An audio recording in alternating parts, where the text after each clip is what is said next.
여러분은 혹시 누군가를 위해서 무엇인가를 위해 목숨을 다해 보신 적이 혹시 있으신가요? 여기 계신 아버님, 어머님이라면 어쩌면 매주 그런 삶을 살고 계신지도 모르겠습니다. 가족만 아니면 벌써 그만두었을 텐데 우리는 하루에도 몇 번씩 그런 생각을 하고 있는지도 모릅니다. 여기에 저희 아버지도 계시지만요, 어릴 때는 부모님이 얼마나 고생하셨는지를 잘 몰랐습니다. 그리고 제가 세 자녀를 키우면서 조금씩 배우게 되었습니다. 엄마 아빠는 보통 사람이 아니었구나라는 것을요. 먼저 소천하신 저희 어머니는 늘 찬송가를 부르곤 하셨습니다. 그래서 제가 일찍부터 찬송가를 외우고 또한 배우게 되었습니다. 제가 대학원에서 예배음악을 전공을 했는데 저는 사실 그만큼 엄마처럼 찬송가를 부르지 못하는 것 같습니다. 살아가면서 엄마 전도사님이 얼마나 큰 믿음을 가진 분이라는 것을 조금씩 깨닫고 있습니다.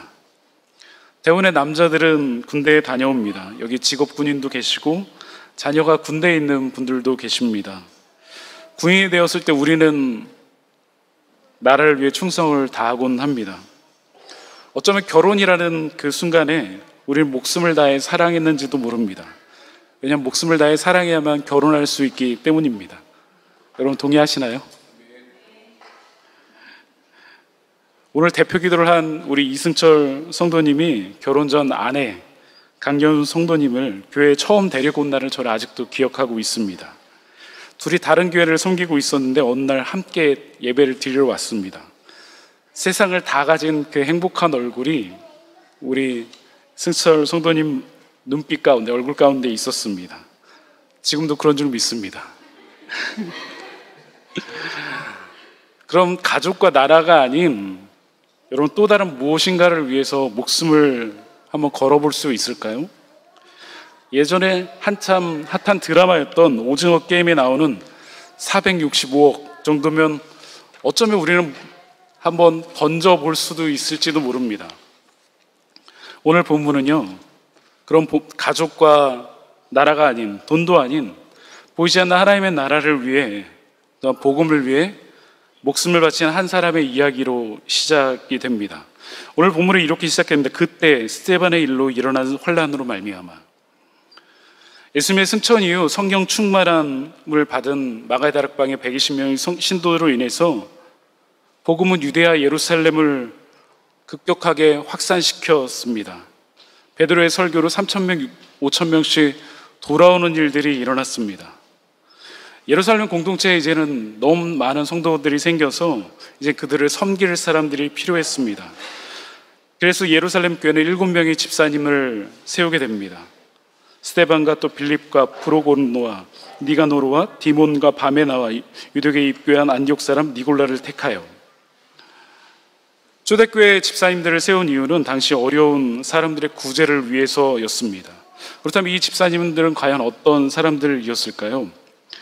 사도행전 6장 3절의 말씀 보면 형제들아 너희 가운데서 성령과 지혜가 충만하여 칭찬받는 사람이라고 말합니다. 성령과 지혜가 충만하여 칭찬받는 사람. 여러분 왜 성령에 충만해야 하는 걸까요? 사실 교회 일은 우리가 하는 것 같지만 우리가 하는 것이 아닙니다. 새가족반 1챕터에서 나누었듯이 예수님의 모든 사역에는 성령님께서 함께 하셨습니다. 예수님의 탄생에도 성령을 통하여 마리아에게 성령으로 잉태하게 하셨고 또한 성령에 이끌리어 시험을 받으셨고 부활의 순간에도 성령님과 함께 하셨습니다. 하나님이신 예수님의 사역이 그렇다면 예수님의 몸된 교회의 우리의 사역도 마찬가지입니다. 교회 사역에서 가장 중요한 것은 바로 성령님의 일하심 또한 성령 충만입니다. 이런 성령의 충만함은 9가지 열매로 나타납니다. 갈라디아서 5장 22절 23절 보면 오직 성령의 열매는 사랑과 실학과 화평과 오래 참음과 자비와 양성과 충성과 온유와 절제니 이 같은 것을 금지할 법이 없느니라. 여러분 온유라는 단어 하나만 살펴볼까요? 온유라는 단어는 원어적으로 길들어진 야생마라는 뜻을 가지고 있습니다.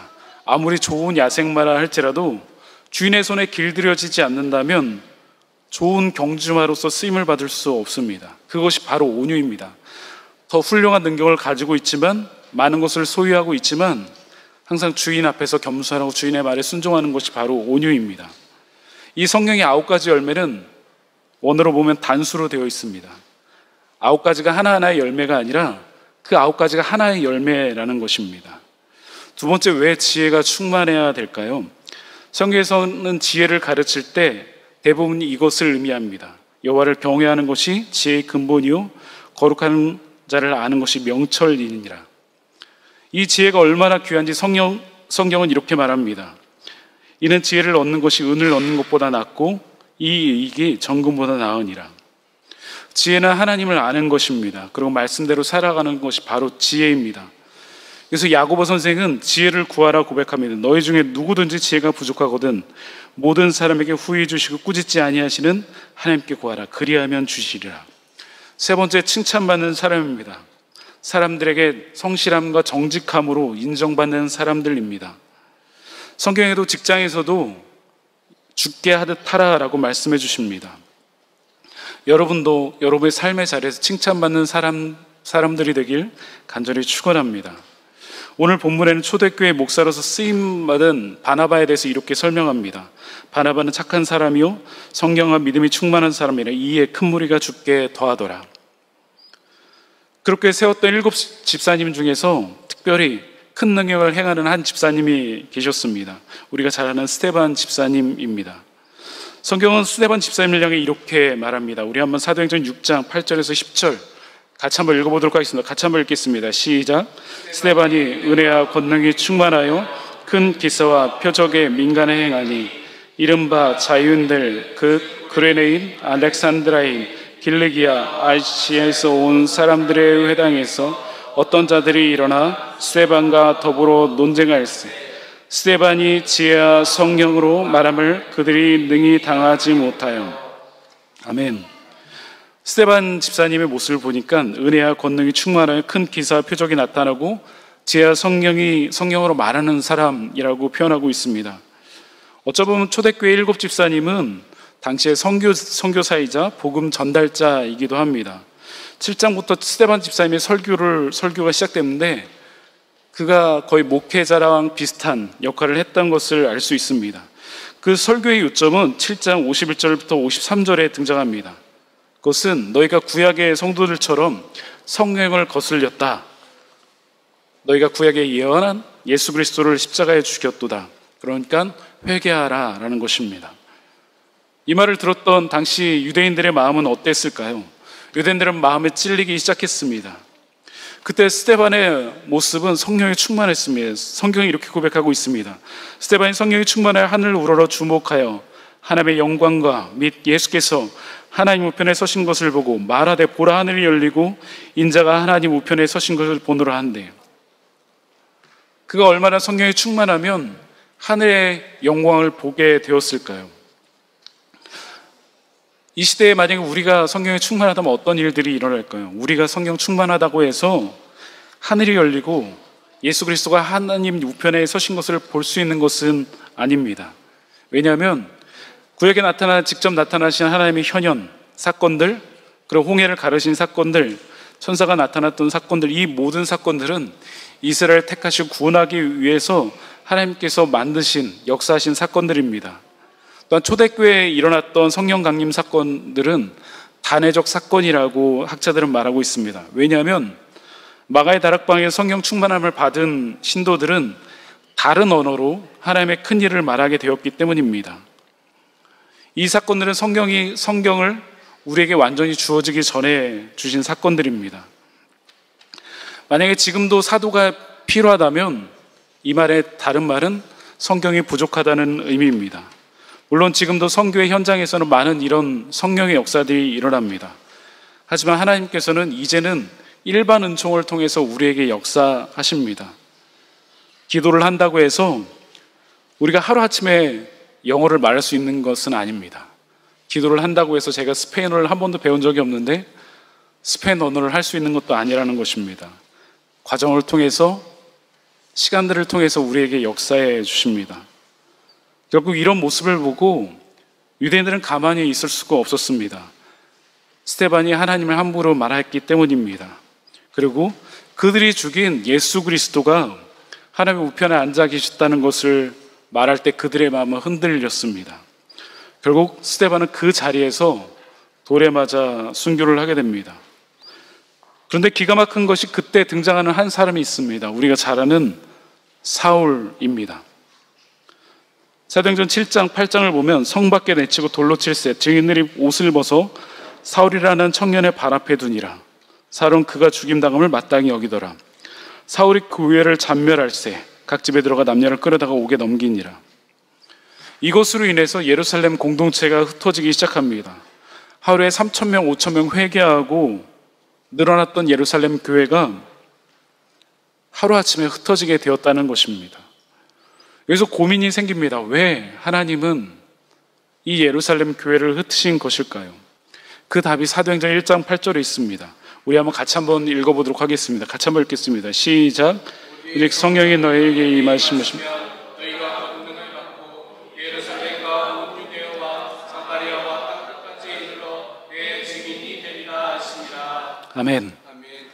하나님이 교회를 살리시는 방법이 있는데 그것은 교회를 흩으시는 것입니다. 흩으셔서 무엇을 하는 것일까요? 흩어진 성도를 통해서 가는 곳곳마다 교회를 세우는 것입니다.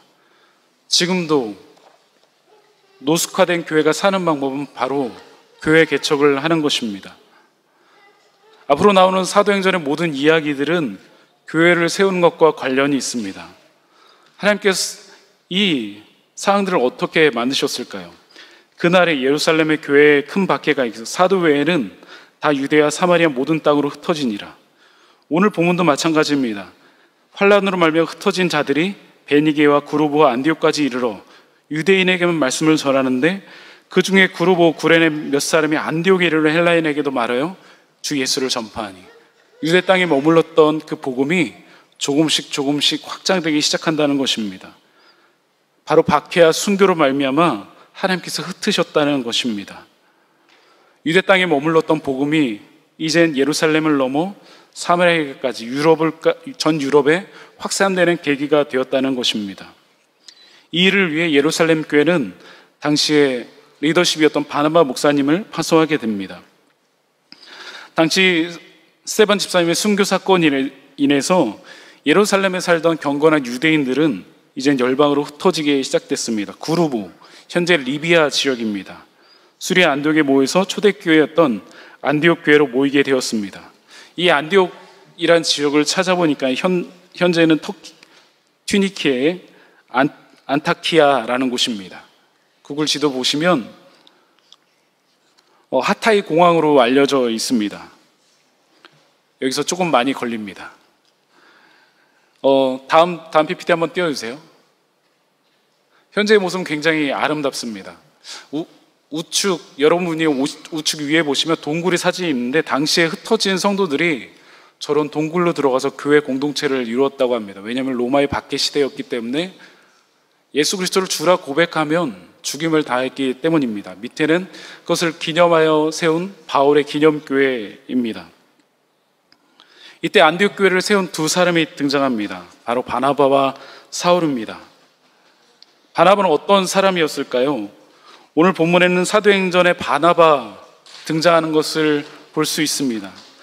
바나바의 첫 등장의 시작은 사도행전 4장에 등장하는데 이렇게 고백하고 있으나 구르보에서 난 레위인 사람이 있음이 이름은 요셉이라 사도의 일컬어 바나바라 번역하면 위로의 아들이라 하니 그가 밭이 있음에 파나 그 값을 가지고 사도들의 발 앞에 두니라. 그리고 다시 9장에 등장합니다. 바나바가 데리고 사도들에게 가서 그가 길에서 어떻게 주를 보았는지와 주께서 그에게 말씀하신 일과 다메섹에서 그가 어떻게 예수 이름으로 담대히 말하는지를 전하게 되니라. 바나바는 당시 레위인으로서 자기의 밭을 팔아서 당시 예루살렘 공동체를 살렸던 사람이고, 사울이 예수님을 만나고 고민하고 기도하고 있을 때 그를 세웠던 사람 중에 한 명입니다. 그리고 오늘 본문은 그 바나바가 어떤 사람인지 설명하고 있으나 바나바는 착한 사람이요 성령과 믿음이 충만한 사람이라 이에 큰 무리가 죽게 더하더라. 오늘 여기서 착한 사람이라는 이 헬라어 칼레라는 것은 목적에 적합한 뜻에 쓰였다라는 것을 의미합니다. 바나바는 착한 사람이요라는 말은 복음의 전하직에 적합한 사람을 의미합니다. 그의 성품을 이야기하는 것이 아니라 그가 무엇으로 기쁨을 느끼고 있는지에 초점이 있다는 것입니다. 여러분은 과연 무엇의 기쁨을 누리고 있으신가요? 우리 가운데도 바나바처럼 예수 그리스도로 인해서 기쁨을 누리는 우리가 되길 간절히 소망합니다. 이제 그 바나바가 사울을 찾으러 다소에 가게 됩니다. 바나바는 사울을 변호하는 것으로 끝나지 않았습니다. 사울을 세워갑니다. 사울은 스데반의 사건의 중심에 있었는데 그를 세워갑니다. 왜냐하면 사울을 동역자로 보았기 때문입니다. 계속 사울을 세워주고 동행합니다. 그의 섬김의 동행이 나중에 사도 바울에게 선한 영향력이 되었습니다. 이 섬김이 결국 안디옥 교회를 세워갔다는 것입니다. 그리고 이제 사울이 다시금 등장합니다. 스데반 죽음 앞에 제일 앞에 있었던 그 사람 말입니다. 사울은 당시에 젊을 때부터 영향력이 있었던 사람입니다. 다소의 시민이었고 나면서부터 로마의 시민이었습니다.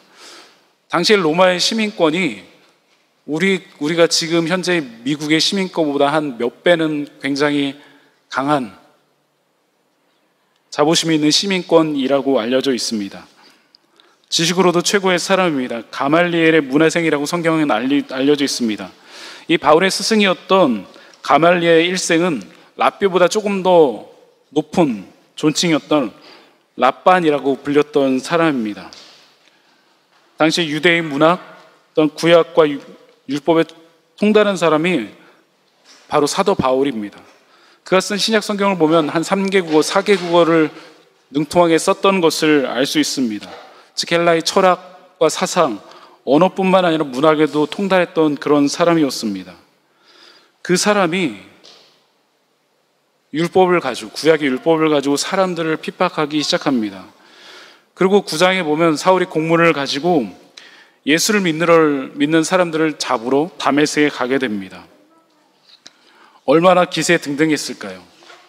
구약의 율법을 다 통달하는 사람이 자신의 해석으로 성경을 해석하고 예수 믿는 사람들을 잡으러 갈 때요. 그런데 이 사울이 다메섹에 갔을 때 바로 예수 그리스도를 만나게 됩니다. 사도행전 9장 3절과 4절 보면 사울이 길을 가다가 다메섹에 이르더니 호련히 하늘로부터 빛이 그를 둘러 비치는지라 땅에 엎드려져 들음에 소리가 있어 이르되 사울아 사울아 내가 어찌하여 나를 박해하느냐. 사도행전 22장에 보면 그가 고백하는 장면 가운데 호련히 하늘로부터 큰 빛이 나를 둘러 비치네 라고 표현하고 있습니다. 사울이 그 빛을 혼자 본 것이 아니라 함께 했던 사람들로 비쳤다고 성경은 고백하고 있습니다. 사울은 그 빛에 놀라 엎드리게 됩니다. 당시에 최고의 학문을 했던 그에게 이 빛이 일반적이지 않다는 것을 그는 알고 있었을 것입니다. 그래서 그는 땅에 엎드립니다. 그러고 한 음성을 듣게 됩니다. 사울아 사울아 내가 어찌하여 나를 박해하구나. 그는 이 목소리에서 이 소리가 사람의 소리가 아니라는 걸 직감했을 것입니다. 그는 이렇게 대답합니다. 주여 당신이 누구시오이까? 주님께서 이렇게 말씀하십니다. 내가 박해하는 예수라. 그 속에 사울은 의지와 지성과 감정의 회심을 경험하게 됩니다. 왜냐하면 이 이후로 그가 했던 모든 것을 내려놓고 새로운 삶과 방향과 목적이 생겼기 때문입니다. 회심은 감정으로 끝나지 않습니다. 회심은 지성의 흔듦으로 끝나지 않습니다. 회심은 의지의 결단으로 끝나지 않습니다. 회심은 전 인격을 변화를 가져옵니다. 사울은 이때부터 체험을 말하고 있습니다. 바로 예수 그리스도를 만났다는 체험입니다. 그럼 우리 가운데 회심의 사건은 어떻게 일어날까요? 회심은 사울처럼 드라마틱하게 나타나는 사람이 있는가 하면 모태신앙이어서 어느 순간 나도 모르게 믿어지는 경우도 있습니다. 공통점은 내 안에 예수께서 살아계시다라는 고백이 있는 것입니다. 사울은 예수님을 만났습니다. 그의 평생에 예수 그리스도를 증거할 정도로 만나는 사람들마다 예수 그리스도를 전할 정도로 큰 은혜를 경험했습니다. 그에게 자랑이 생겼습니다. 이전에는 그의 학문과 그의 경험과 그의 신분이 자랑이었다면 이제는 예수 그리스도 그의 최고의 자랑이 되었습니다. 그래서 빌립보서의 말씀 보면 모든 것을 배설물처럼 버렸다고 고백합니다. 여러분, 예수님을 만났다는 것은 과연 무엇일까요? 예수님을 만났다는 것은 내 인생의 주인이 생겼다는 것입니다. 내가 좋아하는 무엇이라도 예수님의 뜻이 아니면 고민하고 멈출 수 있게 되었다는 것입니다. 왜냐하면 예수님을 만나면 우리의 삶의 우선순위가 바뀌기 때문입니다. 사울은 이전에 그의 만족을 위해 교회를 핍박했습니다. 그것이 옳은 것이라고 생각했기 때문입니다. 스데반의 죽음 가운데도 그는 당연하게 생각했습니다. 그것이 그의 만족이었습니다. 우리가 예수님을 만나 비로소 우리가 죄인인 것을 알게 됩니다. 그 전까지는 내 욕심대로 살고 내 만족하면 그만이었습니다. 예수님을 만나고 나니 그의 삶이 달라졌습니다. 그제서야 사람의 손에 이끌려 살게 되는 삶이 되었습니다. 사울에게 다메섹에서 일어난 이 사건은 얼마나 큰 사건이었는지 모릅니다. 그가 인생의 주인이었는데 이제 주인이 달라졌기 때문입니다. 다메섹에 돌아온 사울은 눈이 멀어서 기도하는 중에 있었습니다. 하나님께서는 과연 이 사울을 어떻게 공동체 가운데 세우셨을까요? 하나님은 사울을 기도하게 하시고 하나님의 사람들을 통해서 이 일을 이루어 가십니다. 다메섹에는 아나니아라는 신실한 하나님의 사람이 있었습니다. 아나니아에게 사울에게 가라라고 명령하십니다. 아나니아가 이렇게 고백합니다. 주여, 이 사람에 대해 내가 여러 사람에게 들싸운즉 그가 예루살렘의 주의 성도들에게 적지 않은 해를 끼쳤다 하였더니 주의 이름으로 모든 사람을 결박한 고난을 대제사장에게 받았나이다. 벌써 소문이 예루살렘 전역에 퍼져 있었습니다. 근데 하나님께서는 그 아나니아의 고백에 대해서 이렇게 고백합니다. 우리 함께 사도행전 19장 15절 같이 한번 읽어보도록 하겠습니다. 같이 함께 읽겠습니다. 시작. 주께서 이르시되 가라, 그 사람은 내 이름과 의가인과 임금들과 이스라엘 자손들에게 전하기 위하여 나의 그릇이라. 이제 바나바가 사울을 찾아가게 다소로 가게 됩니다. 이 시간들에 대해서 학자들은 3년 정도 시간이 있었다고 고백합니다.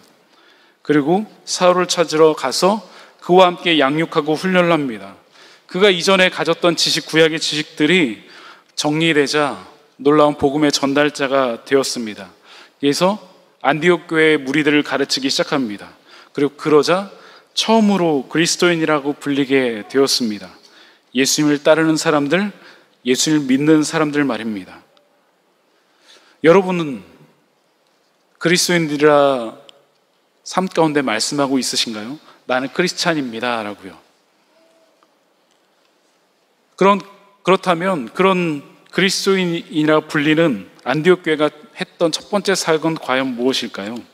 바로 구제와 선교입니다. 선지자들이 일어나 큰 흉년이 일어난다고 예언하였고 그 일들이 일어났습니다. 그러자 사도행전 11장 29절 30절 이렇게 고백하는 제자들이 각각 그 심대로 유대에 사는 형제들에게 부조를 보내기로 작정하고 이 일을 실행하여 바나바와 사울의 손으로 장로들에게 보내니라. 그러자 제자들에게 심대로 유대에 사는 형제들을 돕기 위해 부조를 준비합니다. 우리가 전에 데살로니가 교회를 나누면서 당시의 상황이 얼마나 열악했는지 말씀드렸습니다. 당시 5층 정도의 인슐라라는 빌라 같은 곳에 살았는데 배수시설, 상도시설이 전혀 없거나 열악했기 때문에 1층에서 물을 5층까지 길러야만 했습니다. 배수시설이 없었기 때문에 당시 5층에서 그냥 배설물들을 버렸다고 합니다. 그럼 길거리에는 어땠을까요? 지금의 인도의 시골보다 더 열악했을 것입니다. 전염병이 자주 일어나고 마을이 그 전염병으로 없어지는 경우도 흔했습니다. 그런데 그런 상황 가운데 제자들이 힘을 모아서 안디옥 교회를 살리고 흩어진 교회를 살리고 있습니다. 제가 어제는 6월, 7월 덕평강교회 사역 이야기를 기도의 후원자분들에게 보냈습니다. 1월부터 매월 보내기 시작했는데 이젠 200명이 넘는 분들에게 보내고 있습니다. 어느새 한 번이라도 저희 교회에 후원하시고 헌금하시고 기도해 주신 분들이 200명이 넘어갑니다. 더 평강교회는 아직 신생아 같은 그런 교회입니다. 엄마 같은 교회들의 사랑과 기도를 먹어야만 살 수 있습니다. 제가 맨 땅의 헤딩 개척이라고 말씀드렸죠. 그런데 정말 엄마 같은 많은 교회를 만나게 해 주셨습니다. 제가 언급한 교회 외에도 많은 분들이 우리 교회를 섬겨주고 계십니다. 제가 지난주에 아무것도 하지 못했던 사건이 있었습니다. 하루는 통장에 적지 않은 금액이 들어왔습니다. 그럼 한 목사님께 카톡이 왔습니다. 우리 주보 메인 사진을 보면 주보에 있던 한용희 목사님에서 카톡이 왔습니다. 목사님은 1년 전에 부평에서 가정집에서 사모님과 둘이서 개척을 하셨습니다. 지금도 예배를 이렇게 이어가고 계십니다. 매주 페이스북에 예배사항을 올려주시고 성경 강해를 이어가고 있는데, 성경 강해 탁월한 목사님이라 저도 살펴보고 배우고 있습니다. 그런데 이제 1주년이 되었다고 저희 교회에 적지 않은 헌금을 보내주셨습니다. 제가 이 헌금을 받고 하나님께 이렇게 고백했습니다. 하나님, 이 헌금은 정말로 못 받겠어요. 지금도 두 분이서 드리고 계시고, 이분도 MH 개척입니다. 맨 땅에 헤딩을 하고 있는데 저희가 섬겨야 되는데 제가 어떻게 이 헌금을 받아야 할까요? 예전에 이런 후원을 받으면 마냥 좋기만 했습니다. 그런데 이제는 마냥 좋지만은 않습니다. 사실 제 마음에 두려움이 다가옵니다. 하나님, 이것은 저희 교회를 통해서 흘려보내라고 말씀하시는 것 같은데 어떻게 흘려보내야 할까요? 제 안에 기도와 고민이 가득해집니다. 하나님께서는 특별한 은혜로 이 안디옥교회를 채워가셨습니다. 그리고 교회를 세워가셨습니다.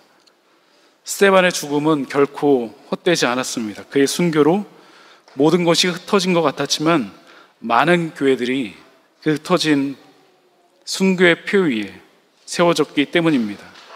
오늘 본문을 통해서 우리에게 주시는 교훈은 과연 무엇일까? 첫 번째, 교회를 세우기 위해 하나님께서는 미라를 준비하십니다. 저희 엄마 전도사님이 소천하시기 전에 40일 금식을 3번을 하셨습니다. 사역을 하면서 어려울 때마다 금식을 하시곤 하셨습니다. 저도 누나도 계속 어릴 때 금식에 참여하곤 하였습니다. 제가 사실 살이 찐 것 같지만 그때 많이 부은 것이기도 합니다. 교회 개척을 하면서 알게 됐습니다. 엄마 전도사님이 왜 이렇게 금식을 했는지 말입니다. 교회를 세우기 위해, 교회된 하나님의 사람들을 세우기 위해였습니다. 예루살렘 교회는 순교로 끝날 것이라고 생각했습니다. 그리고 그 교회가 커져서 전 유럽을 덮을 것이라고 생각했습니다. 하지만 흩어진 성도를 통해서 새로운 교회들이 세워졌습니다. 그리고 첫 번째 교회인 이 안디옥 교회가 세워졌습니다. 바로 스데반 집사님의 죽음에 가장 앞장섰던 이 바울을 통해서 말입니다. 두 번째, 복음은 반드시 변화시킵니다. 복음은 우리의 우선순위를 바꾸게 합니다. 바울은 로마서를 통해 이렇게 말합니다. 내가 복음을 부끄러워하지 아니하노니 이 복음은 모든 믿는 자에게 구원을 주시는 하나님의 능력이 됨이라. 복음에는 하나님의 의가 나타나서 믿음으로 믿음에 이르게 하나니 기록된 바 오직 그 이름 믿음으로 말미암아 살리라 함과 같으니라. 우리는 예수 그리스도를 만나고 경험했습니다. 그렇다면 우리는 예수 그리스도를 조금씩 닮아가야 합니다. 어떻게 닮을 수 있을까요? 그것은 양육받고 훈련받아야 합니다. 안디옥 교회가 1년 동안 바울과 바나바를 통해서 양육받고 훈련받았을 때 비로소 그리스도인이라 칭함을 받았기 때문입니다. 저는 공부를 놓지 않고 있습니다. 둘째, 주원이 일로 제가 심리학을 공부하게 되었고 학부학위를 마치게 되었습니다. 매일 책을 읽고 서평을 쓰곤 합니다. 제 힘으로 안 되는 부분이 있어서 세미나, 컨퍼런스, 각종 모임에 계속 참석하고 있습니다. 평생 배워야 우리가 살 수 있기 때문입니다. 왜냐하면 우리는 가만히 있으면 우리의 믿음이 유지되지 않습니다. 죄의 오염으로 인해서 우리는 가만히 있으면 하나님과 전혀 다른 방향으로 흘러가기 때문입니다. 저도 마찬가지입니다. 목사라고 다르지 않습니다. 가만히 있으면 제가 주인이 되어 살아갑니다. 세 번째, 다음 세대를 위해 우리가 미랄이 되고 사랑해야 됩니다. 제가 더평강교회를 개척하면서 가장 많이 기도했던 부분이 바로 다음 세대입니다. 다음 세대를 이끌어갈 동역자를 위해 많이 기도했습니다. 그런 중에 우리 송인선 목사님을 만나게 되었습니다. 오래전부터 다음 세대 사역을 위해 헌신했던 분인 것을 알고 있었고 목사님의 탁월한 사역들을 보았기 때문입니다. 그래서 저런 더 키즈 예배가 기대가 됩니다. 오늘 6시 반에 더 키즈 예배가 진행됩니다. 여러분 함께 해주시고 여기 있는 다음 세대를 위해서 기도해 주시기 바랍니다. 저는 더 키즈 예배가 금방 부흥할 것 같습니다. 여러분 지금 이 시대의 청년의 복음화율이 얼마나 될까요? 얼마 전 통합적 통계입니다. 청년의 복음화율이 2.19%입니다. 여러분 선교사님들이 미전도 종족을 2% 미만을 미정도 종족이라고 말하는데 거의 청년의 복음화율이 이 미정도 종족이 되어버렸습니다. 예수를 믿는 우리의 자녀들이 이 시대의 1%, 2%밖에 안 되는 그리스도인이라는 것입니다. 어쩌면 이제 마지막 기회인지도 모릅니다. 여기에 있는 우리 찬웅이부터 우리 막내 정원이까지 우리 승준 형제까지 예수를 믿지 않으면 교회는 희망이 없습니다. 그래서 교회는 다음 세대 가운데 올인해야 됩니다. 그것을 위해 우리가 먼저 진짜 교회가 되어야 합니다. 저도 그것을 위해 힘을 쏟으려고 합니다. 저는 더 키즈 예배를 넘어서 더 틴즈 예배 그리고 청년부 예배를 위해 기도하고 있습니다. 그것을 위해 함께할 목사님들을 위해 또한 기도하고 있습니다. 팀 켈러 목사님이 맨하탄에 처음 개척을 하셨을 때 맨하탄의 그리스도인들이 5% 미만이었다고 합니다. 리드머 교회가 개척하고 수많은 교회들이 개척 분리해서 지금 맨하탄의 복음화율이 15%라고 합니다. 한 교회가 한 사람의 변화로 인해서 그 지역이 그 도시가 복음화되었다는 것입니다. 마지막으로 한 선교사님의 선교 이야기를 소개하고 마치려고 합니다. 로고스 오프 이야기를 쓴 작가이기도 한 신사랑 선교사님입니다. 우리 교회 첫 번째 후원 선교사님입니다. 이 선교사님의 아버님도 선교사님이셨습니다. 하지만 해외에서 선교 사역을 하다가 하나님의 부르심을 받았습니다. 우리는 그것을 순교라고 합니다. 그런데 그 두 아들이 다 목사가 되었습니다. 신사랑 목사님, 신기쁨 목사님. 신사랑 목사님, 선교사님은 OM 선교사가 되어 로고스 오프를 타고 지금 세계를 돌고 복음을 전하고 있습니다. 그 자녀들도 저희들처럼 8살 주한이, 6살 이한이입니다. 강남에 있는 좋은 교회에 사역을 하셨습니다. 어느 날 저에게 전화가 왔습니다. 형, 저 다시 떠나요. 제가 말렸습니다. 아니 지금 좋은 교회에서 사역하고 여유있게 사역하는데 왜 떠나려고 해요? 그러자 그 선교사님이 이렇게 말했습니다. 하나님이 저를 부르세요. 그리고 정말 모든 것을 내려놓고 아랍행 비행기를 탔습니다. 당시 로고스 오프 이 배가 아랍에 머물러 있었기 때문입니다. 제가 신사랑 선교사님을 신대원에서 처음 만났을 때 아버님의 이야기를 듣고 한참을 같이 안고 울었습니다. 그리고 그때 신사랑 전사님께 이런 고백을 했습니다. 제가 담임이 되거나 교회를 세우면 1호 선교사님으로 섬겨드릴게요. 그리고 가장 많이 섬겨드리고 싶습니다. 오늘 필경대에 보시면 얼마 전에 딱 며칠 전입니다. 보내주신 선교 편지를 붙여놓았습니다. 가시기 전에 꼭 읽어보시고 기도해 주시기 바랍니다. 오늘도 저런 분들을 통해서 세계 곳곳에 안디옥 교회가 세워지고 있습니다. 귀한 성도 여러분, 또한 여러분들을 통해 교회가 세워지길 간절히 소망합니다. 우리가 미랄이 된다면, 우리 부모 세대가 미랄이 된다면 한국교회는 희망이 있습니다. 이번 한 주도 우리가 가는 곳곳마다 교회로 사시고 미랄이 되어 교회를 세우시는 여러분 되시길 간절히 축원합니다. 기도하시겠습니다. 하나님 감사합니다. 도저히 이해할 수 없는 순교의 사건이 일어납니다. 모두가 포기했을지도 모릅니다. 그런데 그 순교와 박해로 인해서 하나님의 놀라운 일들이 일어납니다. 교회가 세워지고 분리개척되고 흩어진 성도들로 인해서 많은 지역의 교회들이 일어났기 때문입니다. 아버지 하나님, 이번 한 주도 우리가 교회로 살아가길 간절히 소망합니다.